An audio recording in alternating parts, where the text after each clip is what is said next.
Alligators, but we're going to teach them how to run away from an alligator, okay? If they escape prison, how to run away.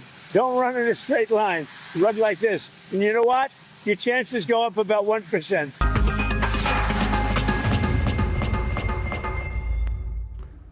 Bueno, ha llegado el primer grupo de migrantes al centro de detención Alcatraz de los Caimanes, en lo profundo de los Everglades de Florida. Sin embargo, autoridades estadounidenses no han especificado el número de detenidos o cuándo llegaron. La instalación, ubicada en un aeropuerto utilizado para entrenamiento, tendrá una capacidad inicial para unos 3,000 detenidos.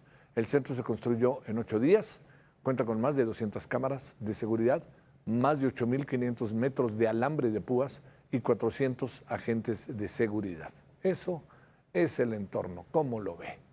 La Cámara de Representantes de Estados Unidos, de mayoría republicana, dio su aprobación final al plan fiscal impulsado por el presidente Donald Trump, quien había presionado para poder ratificarlo este 4 de julio y que considera mañana que es el día de la independencia de su país. Recordemos que el proyecto de ley busca hacer permanentes las deducciones fiscales que aprobó el presidente en su primer mandato y contempla importantes recortes presupuestarios que afectarían a programas como Medicaid, además de aumentar las partidas para seguridad fronteriza y defensa. Además del impuesto, ojo con esto, del 1% a las remesas. De 5 bajó a 3.5 y terminó en 1. Y el 1 también tiene variantes, son el envío de remesas en efectivo. El boxeador mexicano Julio César Chávez, hijo, fue detenido en Estados Unidos. El Departamento de Seguridad Nacional de la Nación norteamericana señala que el boxeador, rectificó, perdió el sábado, estaría relacionado con el cártel de Sinaloa. De igual manera detalló que Chávez, hijo, ingresó al país en agosto del 2023 con una visa de turista B2, vigente hasta febrero del 2024, entonces ya estaba más allá de 2024. Y fíjese que perdió el sábado como si no se hubieran dado cuenta, ¿no? Bueno, por su parte, la Fiscalía General de la República confirmó que Julito, como también se le conoce, tiene un orden de aprehensión en México desde marzo del 2023 por delincuencia organizada y tráfico de armas, y no creo que hayan hecho mucho por tratar de detenerlo. Pero ya las cosas se van pactando y yo supongo que mañana o pasado, así de rápido, podría estar Julio César Chávez chico, hijo, en cárceles mexicanas. Saludamos a Tonatiuh Guillén, profesor del Programa Universitario de Estudios del Desarrollo de la UNAM y excomisionado del Instituto Nacional de Migración. Como siempre, Tonatiuh, con enorme gusto te saludo y agradecido como siempre. ¿Cómo has estado, Tonatiuh? ¿Qué tal, querido Javier? Muy bien y muchas gracias por tu invitación. Siempre es un Encantado, gusto. como siempre. Bueno, me darían ganas y yo creo que si no te importa, sí, vi una carta ahí en contra del nombramiento del señor, que parece que es muy simbólico, ¿no? Del señor López-Gatell, ¿no? Tonatiuh. Sí, la comisión independiente que trabajamos en el informe sobre la trágica experiencia de COVID-19 en México emitió un pronunciamiento expresando una profunda inconformidad con ese nombramiento.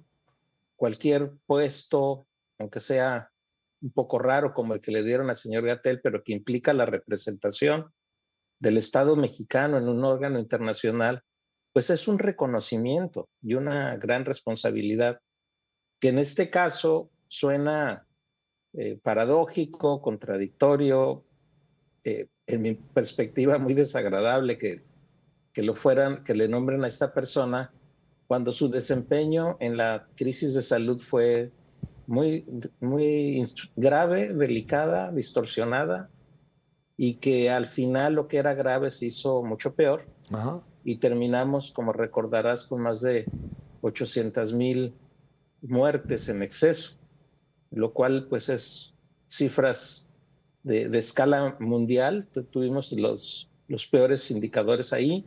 Se descompuso el sistema de salud de manera muy grave. Todavía no terminamos de recuperar un sistema de salud que no quiero decir que haya sido perfecto, pero era bueno y ahora está en condiciones mucho peores. Entonces son un conjunto de elementos que hacen motivo de la queja y de inconformidad el nombramiento que se hizo del señor López-Gatell. Sí, ahora dicen que es muy significativo nada más, etcétera. pero como sea, es el representante de la Presidenta y de México ante la Organización Mundial de la Salud, a la cual, por cierto, López-Gatell se la pasaba criticando diario desde su tribuna vespertina como vocero, ¿no? Ese es justo parte de las contradicciones y de la situación tan absurda. ¿Cómo va a representar esta persona al Estado mexicano en esa instancia a la que se dedicó justamente a criticar y a desatender las recomendaciones del organismo? Ahí ese diálogo, si ocurriera, no me lo imagino. ¿Cómo puede ser en ese entorno internacional? A ver, te planteo, ¿qué piensas en general y para quién es esta cárcel Alligator Alcatraz? Es una estrategia última, el alfiler adicional, el clavo adicional de un camino muy amplio que tiene Trump de detenciones y expulsiones masivas, pero que tienen un componente de miedo y de terror. Sí. Esa cárcel, ese campamento, porque ni siquiera es algo hecho razonablemente, es un campamento improvisado. Es una de las herramientas que se van a utilizar para infundir temor a las personas, para provocar miedo, para impulsar lo que él quisiera, que son las deportaciones masivas que pretende, junto con el retiro voluntario de personas. Esa estrategia está dirigida ahí, al miedo, que es complementario de otras medidas como el enviar personas a la cárcel de El Salvador, o negociar con Libia que reciban, o negociar con Sudán del Sur y otros países que nominalmente recibirían a nacionales de otras partes en sus territorios como parte de las deportaciones. Y esta cárcel improvisada, horrorosa, que además está presentada en tono de burla. Sí. Porque eso es, en tono de burla, de no respeto de la dignidad de las personas, de no respeto de sus derechos y seguramente de no acceso a debido proceso, porque no me imagino hacer petición de abogados en esas condiciones.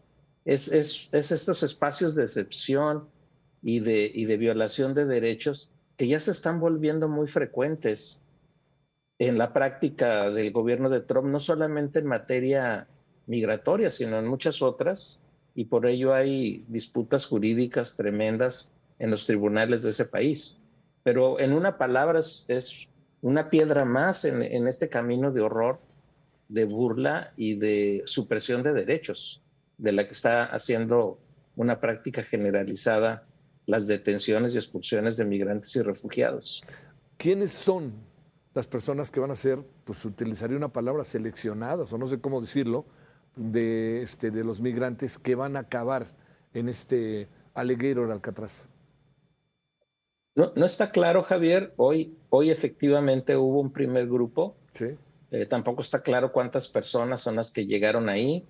En el discurso de Trump habla de criminales, de personas que han tenido algún delito, que han cometido algún delito en Estados Unidos, pero lo cierto es que esa generalización de criminales, no dudo que los haya, pero esa generalización al conjunto de personas migrantes que están en una situación irregular, pues hace que vayan uno o dos personajes con este perfil, pero muchísimas más personas, como ya está ocurriendo, que forman parte de las comunidades que viven pacíficamente en Estados Unidos, que forman parte de la vida cotidiana, de la economía, de la cultura, de las actividades cívicas en las ciudades de Estados Unidos o en las zonas rurales, que contribuyen a la economía de ese país activamente y que por alguna razón circunstancial pueden terminar detenidas y en este caso,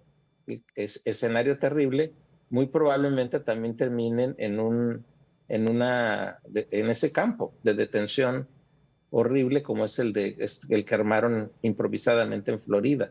¿Qué? Entonces no creo que sea solo criminales, sí. más bien eso es la excepción. Claro. de lo que está ocurriendo ahorita en detenciones. Qué grosero Trump, ¿no? La verdad, ¿no? Vayan zigzagueando. Las posibilidades de que si van zigzagueando tengan posibilidades de salvarse, pues se incrementan 1%, ¿no? Es mucho sarcasmo, ¿no? Es la vulgaridad y la burla, y reitero, es el convertir a personas con derechos en cualquier otro objeto prácticamente. Esa supresión de derechos, esa burla, pues retrata la concepción que tiene no solo Trump, sino el gobierno de Estados Unidos, buena parte de su élite directiva con respecto a extranjeros. Claro. Ya está avanzando la película cuadros adelante, y ya Trump incluso habla de quitar nacionalidad a las personas naturalizadas por alguna circunstancia que a él se le va a ocurrir después. Pero el tono de aislamiento que está planteando con respecto a la economía internacional, el quitar la nacionalidad o suprimir la nacionalidad por nacimiento en el territorio de Estados Unidos, y otro conjunto de medidas que ya no solo son anti-inmigrantes, son como anti-extranjeras en general, y que pues nos llevan a un supuesto modelo de sociedad estadounidense blanca, una sociedad estadounidense que no tiene sino marginalmente personas de otros países, y ese proyecto es el que está caminando a grandes costos para Estados Unidos, también eso hay que agregarlo, porque la expulsión de migrantes en este país, lo poco que va, pero sobre todo los temores que está generando en Estados Unidos, ya tienen costos económicos importantes. Y ya hay demandas y solicitudes y preocupaciones, por lo menos, de sectores económicos como el agrícola, la construcción o los servicios, que le están pidiendo que calme el escenario, o que vean alternativas para regularizar personas, que al final, Javier, ojalá de esta tragedia creo que vamos a avanzar hacia el reconocimiento de la importancia de la población migrante para la sociedad y economía de Estados Unidos, y esperaría algunas rutas de regularización. No en este momento, pero creo que la coyuntura está imponiendo una alternativa de estas características, me parece que no muy lejana. Bueno, oye, ¿qué piensas de cómo quedó el presupuesto? Porque si alguien se castiga es todo lo que tenga que ver con el ataque, con la confrontación directa a los migrantes. Hasta se le bajó a la DEA y al FBI el presupuesto. Hay un presupuesto muy cargado para la estrategia de detenciones y expulsiones.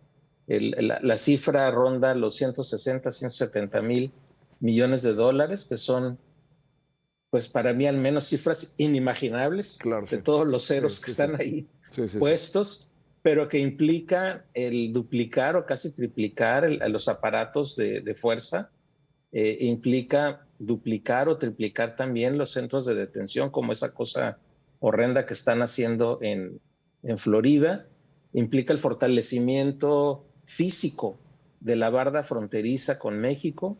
Ahí seguramente vamos a ver nuevas estructuras y ampliaciones de las existentes.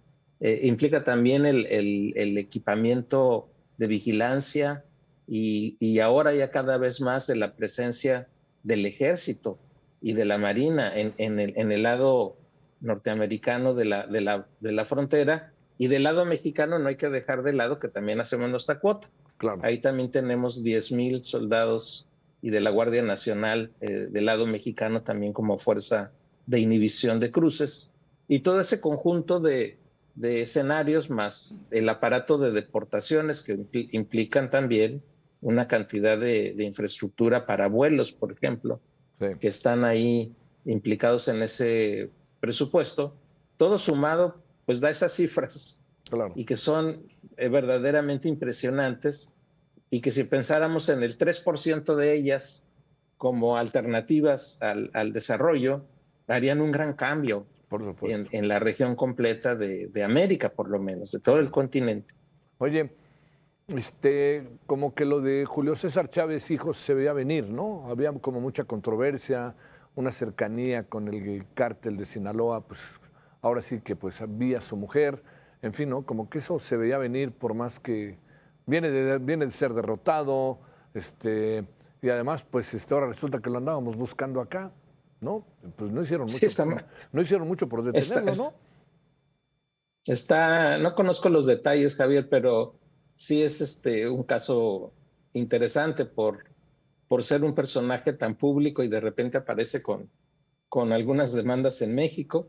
Y justo lo que señalas es lo que se está retratando, de que no hay o no hubo un real interés en procesarlo si es que es culpable de algo. Sí. Habría que checar todo eso, pero por lo pronto es un caso, pues tal vez se convierta en algún caso emblemático de las redes de personas públicas, muy públicas, con redes de narcotráfico, por lo pronto, que es la acusación. Pero si extendemos la película, Javier, vamos a encontrar más casos, Por ¿no? supuesto. De personas que han sido muy públicas, que están incluso en cargos gubernamentales y que también han tenido todo tipo de señalamientos de amistades o por lo menos encuentros con personajes que después terminan siendo reconocidos delincuentes, gente de narcotráfico, por lo pronto. Te mando un gran saludo, Tonatiuh, y muchas gracias que estuviste con nosotros. Que tengas buena noche. Gracias, Javier. Un abrazo. Muy Gracias. buena noche. Gracias para ti. Buenas noches.